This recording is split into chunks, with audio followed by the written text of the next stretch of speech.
আসসালামু আলাইকুম, সকলকে স্বাগতম এবং শুভেচ্ছা তৌফিক ইংলিশের আরো একটি ক্লাসে। মূলত আমরা আজকে সেন্টেন্স স্ট্রাকচার নিয়ে কথা বলবো। দীর্ঘ অনেকদিন পর তোমাদের সাথে দেখা হচ্ছে। তোমাদের কার কি সমস্যা আছে, তোমরা কোন ইংরেজির কোন টপিকসে জানতে চাও, অবশ্যই আমাদের ইউটিউব এবং ফেসবুকে কমেন্টে জানাবে। আমি সেই মোতাবেক কন্টেন্ট দেওয়ার চেষ্টা করব। মূলত আজকে আমরা যে জিনিসটা নিয়ে আলোচনা করব একটু লক্ষ্য করো। মূলত আমাদের একটা সেন্টেন্স তৈরি করতে গেলে এক্সটেনশন জিনিসটা অনেক বেশি প্রয়োজন হয়। এখন আমরা এই এক্সটেনশনের ভেতরে তিনটা জিনিস পাই। মূলত মাথায় রাখবা যে এক্সটেনশনের ভিতরে আমরা জিনিস বা এলিমেন্ট পাই হচ্ছে তিনটা। আর প্রথমটা হচ্ছে সাবজেক্ট এবং ভার্ব, যেটা নিয়ে আলোচনা মানে ধারাবাহিকভাবে আলোচনা করব। তার আগে আজকে আলোচনার বিষয় হচ্ছে এক্সটেনশন। এই এক্সটেনশন জিনিসটার ভিতরে কি আছে বা কয়টা এলিমেন্ট আছে একটু লক্ষ্য করো।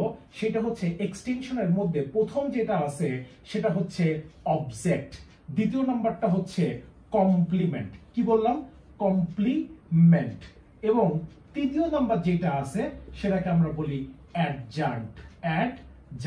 এখন একটা জিনিস একটু আমাদের লক্ষ্য করতে হবে যে এই অবজেক্টটা কি। আজকে মূলত এই অবজেক্টটা নিয়ে আলোচনা তো করবই, সাথে কমপ্লিমেন্ট এবং অ্যাডজান্ট এই দুইটা জিনিস নিয়েও আমরা আলোচনা করব।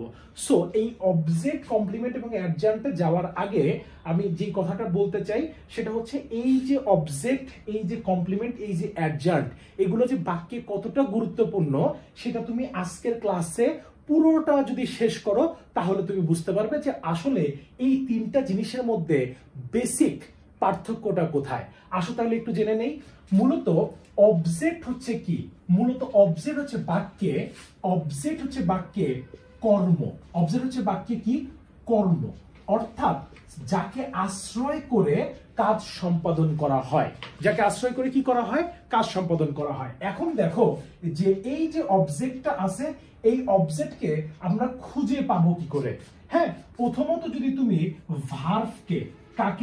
ভার্ভকে তুমি যদি কি অথবা কাকে দ্বারা প্রশ্ন করো, কি অথবা কাকে দ্বারা প্রশ্ন করো, যে উত্তরটা পাবে সেটাই হচ্ছে বাক্যে অবজেক্ট। এই অবজেক্ট হচ্ছে দুই প্রকার।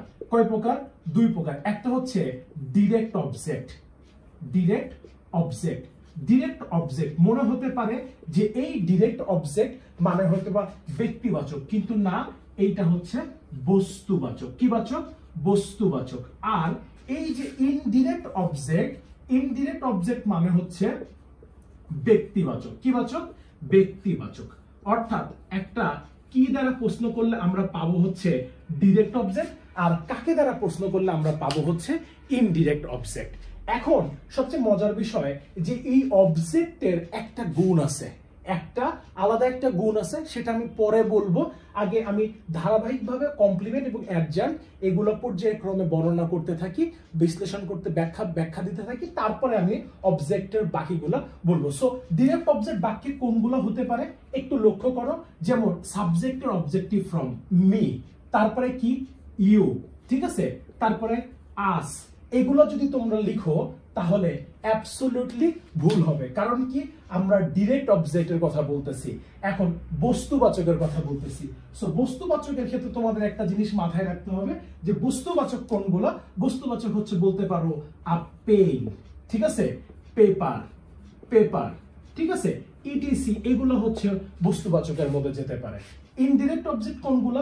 ইনডিরেক্ট অবজেক্ট গুলো হচ্ছে এই যে দেখো মি, এরপরে আস, এরপরে ইউ, এরপরে হিম, এরপরে হিজ, এরপরে হার, এই ইটিসি, এইগুলো হচ্ছে আমার কি অর্থাৎ ইনডিরেক্ট অবজেক্ট। অর্থাৎ কি দ্বারা প্রশ্ন করলে তুমি পাবে হচ্ছে ডিরেক্ট অবজেক্ট, আর কাকে দ্বারা প্রশ্ন করলে তুমি পাবে হচ্ছে ইনডিরেক্ট অবজেক্ট। কি বললাম? Indirect object. এখন এই এতটুকু পর্যন্ত তুমি যদি জানো তাহলে অবজেক্টটা মোটামুটি ক্লিয়ার। এছাড়াও আমরা এই কমপ্লিমেন্ট এবং অ্যাডজান্ট মানে কি এইগুলো সম্পর্কে একটু ধারণা নিব, ঠিক আছে? এতটুকু পর্যন্ত একটু নোট করে নাও। ঠিক আছে, এরপরে কমপ্লিমেন্ট এবং অ্যাডজান্ট কখন ব্যবহার করা হয় এইটা নিয়ে জানবো। এখনো কিন্তু মূল কথাটুকু অবজেক্ট সম্পর্কে যে মূল কথাটুকু এটা কিন্তু এখনো বলি নাই, একটু পরে বলবো, আগে এগুলো বিশ্লেষণ করে নেই, ব্যাখ্যা করে নেই। এখন দেখো কমপ্লিমেন্ট, এই কমপ্লিমেন্ট যখন বলবো, কমপ্লিমেন্টে বানান আছে কিন্তু দুইটা, COMPLEMENT কমপ্লিমেন্ট, আর একটা হচ্ছে COMPLIMENT কমপ্লিমেন্ট। এখন মূলত এই কমপ্লিমেন্ট যখন ই থাকবে তখন মাথায় রাখতে হবে এইটার মানে হচ্ছে পরিপূরক। কি বললাম? পরিপূরক। আর যখন এই যে আই থাকবে তখন এইটার মানে দাঁড়ায় প্রশংসা। প্রশংসা, প্রশংসা। এখন বাক্যে তো আর প্রশংসা নেওয়া যায় না, মূলত আমরা হচ্ছে হলো কি নিব? পরিপূরক। এখন পরিপূরক জিনিসটা কি? অর্থাৎ যেটা সাবজেক্ট সম্পর্কে অর্থাৎ অতিরিক্ত তথ্য দেয়, অর্থাৎ subject is equal to the rest একই অংশকে প্রকাশ করে থাকে। Subject is equal to the rest কি? একই অংশকে বুঝায় থাকে বা প্রকাশ করে থাকে, সেটাকে আমরা বলি হচ্ছে কমপ্লিমেন্ট। সেটা হচ্ছে কি? কমপ্লিমেন্ট। যেমন যে কোনো কিছু কমপ্লিমেন্ট হইতে পারে, যেমন অ্যাডজেক্টিভ কমপ্লিমেন্ট হইতে পারে, আবার নাউনও কমপ্লিমেন্ট হইতে পারে। যেমন দেখো, I am a teacher, I am a teacher, এই যে যিনি আই তিনি কিন্তু আ টিচার, অর্থাৎ এই যে সাবজেক্ট, এই যে দ্য রেস্ট অর্থাৎ বাকি অংশ, সাবজেক্ট ইজ ইকুয়াল টু বাকি অংশ একই জিনিসকে যখন প্রকাশ করে থাকে তখন আমরা সেটাকে কমপ্লিমেন্ট বলে থাকি। যেমন এইটা নাউন বসছে, এখানে অ্যাডজেক্টিভও বসতে পারে। যেমন আমরা যদি বলি he is honest, he is honest অর্থাৎ সে কেমন? সৎ। অর্থাৎ এই জায়গায় একটা জিনিস মাথায় রাখবে, এই বি ভার্ব কিন্তু এখানে বি ভার্ব হিসেবে বসে নাই, এই ইজ এখানে কিন্তু মেইন ভার্ব হিসেবে বসছে। কি ভার্ব হিসেবে বসছে? মেইন ভার্ব হিসেবে। ঠিক আছে, এবং এটা কোন মেইন ভার্ব? Linking verb. কোন ভার্ব? Linking verb. আমরা আলোচনা করব লিঙ্কিং ভার্ব সম্পর্কে। লিঙ্কিং ভার্ব কি জিনিস, মূলত ট্রান্সিটিভ ভার্ব কি জিনিস, ইনট্রান্সিটিভ ভার্ব কি জিনিস, এগুলো আমরা আলোচনা করব আস্তে আস্তে।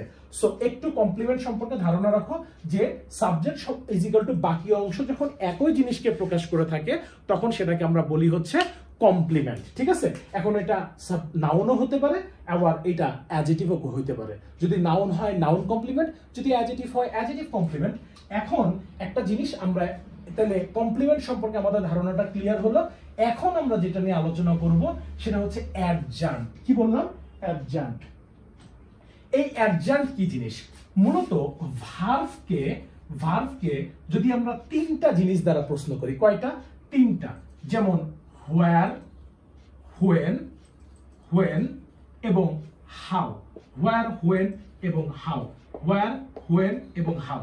আচ্ছা, হোয়ার দ্বারা যদি তুমি প্রশ্ন করো তাহলে এইখানে অনেকটা কোনো একটা জিনিসের সাথে মিল পাচ্ছ। কিসের সাথে মিল পাচ্ছ?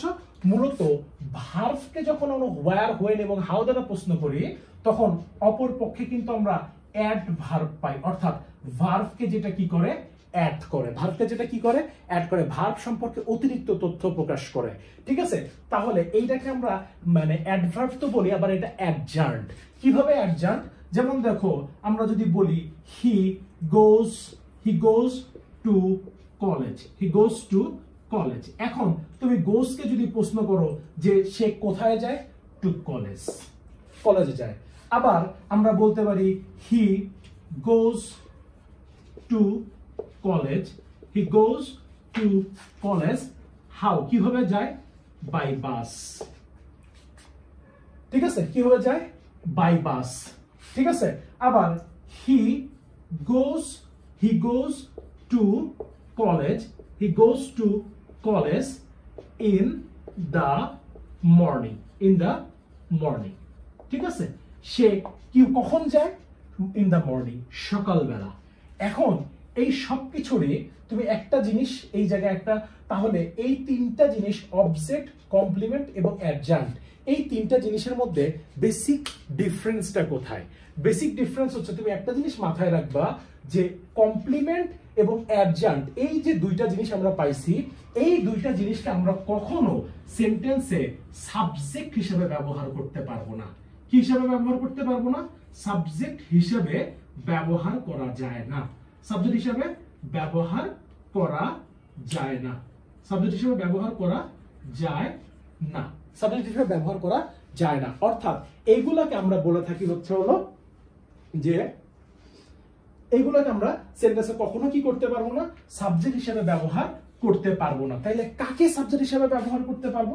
একটা জিনিস একটু ক্লিয়ার করে আর একটু ক্লিয়ার করি, সেটা হচ্ছে তুমি কখনো দেখো এগুলাকে দিয়ে অ্যাক্টিভ থেকে প্যাসিভ করতে পারবো না। যেমন টু কলেজ ইজ গান বাই হিম, কখনো সম্ভব? সম্ভব না। আবার দেখো তুমি এটা বলতে পারবা যে বাই স্কুল ইজ গান টু কলেজ বাই হিম, হয় না।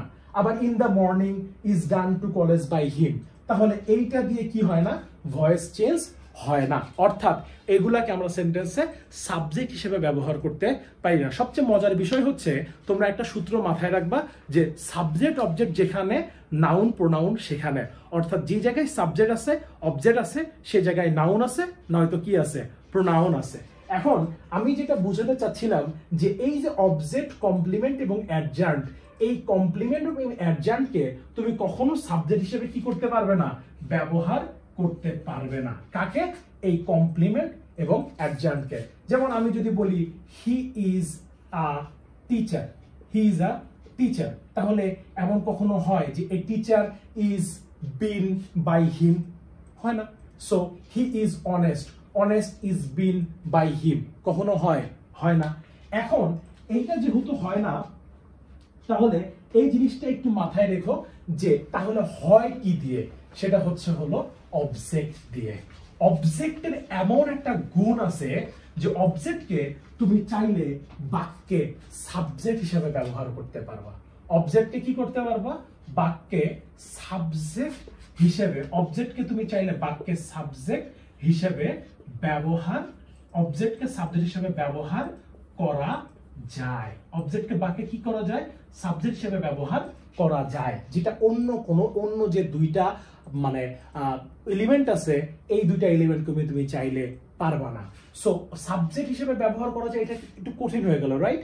এটাকে যদি সহজ ভাষায় বলতে চাই, অর্থাৎ একমাত্র অবজেক্টকে তুমি চাইলে বাক্যে সাবজেক্ট হিসেবে ব্যবহার করতে পারবা, অর্থাৎ যেটার অ্যাক্টিভ থেকে কি হবে, অ্যাক্টিভ থেকে যেটার প্যাসিভ করা যায়, প্যাসিভ করা যায়, এই ক্ষমতাটা শুধুমাত্র অবজেক্টের আছে। কিসের আছে? বাক্যে অবজেক্টের আছে। যেমন দেখো হি sent me a letter, he sent me a letter. এখন তুমি যদি সেন্টকে প্রশ্ন করো যে কি দিছিলাম, কি দিছিলাম, তাহলে উত্তরে আসবে কি, তুমি তাহলে বুঝবা যে এ লেটার, রাইট? এই যে এই কয় দীর্ঘী আর এই কয় রশ্মির মধ্যে কিন্তু একটা ছোট্ট পার্থক্য আছে। মাথায় রেখো, যখন তোমার সংক্ষিপ্ত উত্তর চাওয়া হয়, অর্থাৎ ইয়েস এবং নো, হ্যাঁ, তখন আমরা ব্যবহার করি কয় রশ্মি। আর কয় দীর্ঘী যখন ব্যবহার করা হয় তখন এইটা দ্বারা ব্রড প্রশ্ন, অর্থাৎ তুমি চাইলে বিশেষণও পাইতে পারো, নাউনও পাইতে পারো, তুমি আবার অ্যাডজেক্টিভও পাইতে পারো। সো এই কি ব্যবহার করা হয় সৃজনশীলে, ম্যাক্সিমাম সময় দেখবা এই যে এই কি ব্যবহার করে থাকি, সো ব্যবহার করা হয়ে থাকে। So he sent me a letter, সে আমাকে কি দিছিল, আ লেটার। তাইলে এইটাকে আমরা যদি প্যাসিভ করি তাহলে কি আসে, a letter was sent me, কার দ্বারা, by him, by him. On the other hand, তুমি যদি সেন্টকে আরেকবার প্রশ্ন করো যে কাকে দিছিলাম, কাকে, তাহলে উত্তর কিন্তু আসবে মি। এই মিটাকে তুমি যদি ধরো তাহলে এই মিটাকে আমরা কি, সাবজেক্ট। যেমন I was sent a letter, I was sent a letter by কি, হিম। দেখো তুমি এইখান থেকে মিকে এবং এ লেটারকে চাইলে বাক্যে কি হিসেবে ব্যবহার করতে পারতেছো, সাবজেক্ট হিসেবে ব্যবহার করতেছো।